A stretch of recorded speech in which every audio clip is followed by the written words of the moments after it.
सातारा जिल्ह्यात महाराष्ट्रातील सर्वात लोकप्रिय पर्यटन स्थळ आहे। यात सातारा जिल्ह्यात एक भयानक प्रकार घडला। पुण्यातून इथं कारवाई झाली, मात्र स्थानिक पोलिसांना याची काहीच कल्पना नव्हती। जेव्हा पोलिसांनी ड्रोनद्वारे पाहणी केली तेव्हा शेतकरी अशा प्रकारचे कृत्य करत होता आणि याची कल्पना कुणालाही नव्हती। सर्वांना वाटत होते की एक साधा गरीब शेतकरी आहे, परंतु पुढे असं काही कळालं की अक्षरशः पोलिसांच्या पायाखालची जमीनच सरकली।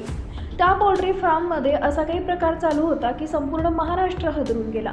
कारवाई DRI अधिकाऱ्यांनी दाट जंगलातील जुन्या झकाट टोल पोस्ट जवळ अंतिम उत्पादन गोळा करण्याचा प्रयत्न करणाऱ्या आणखी 2 लोकांना अटक केली, असं अधिकाऱ्यानं सांगितलंय।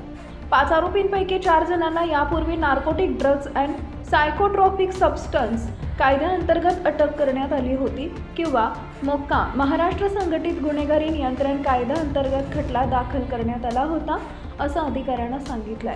सातारा जिल्ह्यातल्या पाचपुतेवाडीमध्ये पोल्ट्री फार्म शेडमध्ये चक्क ड्रग्ज बनवण्याचा कारखाना सुरू होता।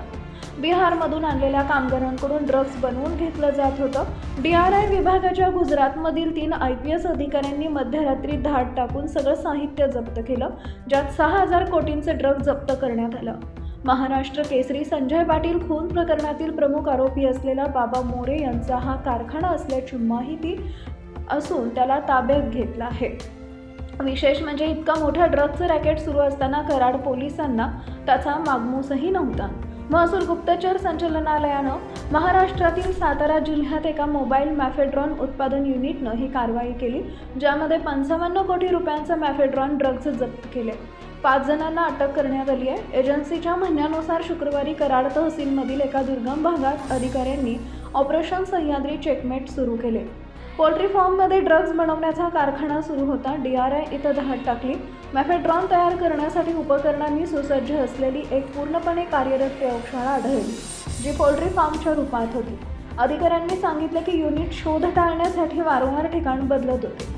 अधिकाऱ्यांना सांगितलंय की जप्त केलेल्या वस्तूंमध्ये 11.848 किलोग्रॅम द्रव स्वरूपात, 9.326 किलोग्रॅम अर्ध द्रव स्वरूपात आणि 738 ग्रॅम क्रिस्टल स्वरूपात औषधं समाविष्ट आहे। तसेच 71.5 किलोग्रॅम कच्चा माल आहे, जो आणखी 15 किलोग्रॅम मॅफेड्रॉन बनवण्यासाठी वापरला जाऊ शकत होता।